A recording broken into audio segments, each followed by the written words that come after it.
ఆంధ్రప్రదేశ్ ముఖ్యమంత్రి జగన్మోహన్ రెడ్డి ఈరోజు అనంతపురం జిల్లాలో పర్యటిస్తున్నారు.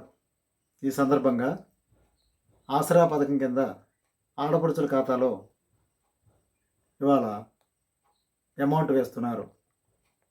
వారి ఖాతాలో అంటే డ్వాక్రా మహిళలకి రుణమాఫీ పథకం కింద వారి ఖాతాల్లో నగదు జమ అవుతుందన్నమాట. ఈ రోజు నుంచి వారం రోజుల్లోపు డ్వాక్రా మహిళ ఖాతాల్లోకి డబ్బు వారికి చెందుతుందన్నమాట.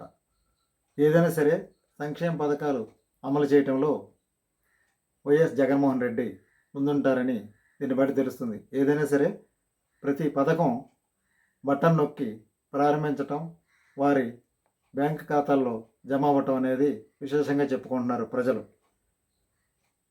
ఎక్కువ మంది మహిళలు ఈ పథకాన్ని వినియోగించుకున్నారు కాబట్టి అదే సంఖ్యలో భారీ ఎత్తున మహిళలే ఈ పథకాలకి ఎక్కువ మంది ఆకర్షితులై ఈ బహిరంగ సభలకు కూడా మహిళలు రావడం విశేషంగా చెప్పుకుంటున్నారు. వైఎస్ఆర్సీపీ పార్టీ వచ్చే ఎన్నికల్లో కూడా ప్రపంచం సృష్టించాలనేది జగన్మోహన్ రెడ్డి ఆలోచన విధానం. చూద్దాం, రేపు ఎన్నికల దాకా ఆగాలి కదా, ఎన్నికల్లో తీర్పు ఎలా ఉండద్దో వేచి చూద్దాం.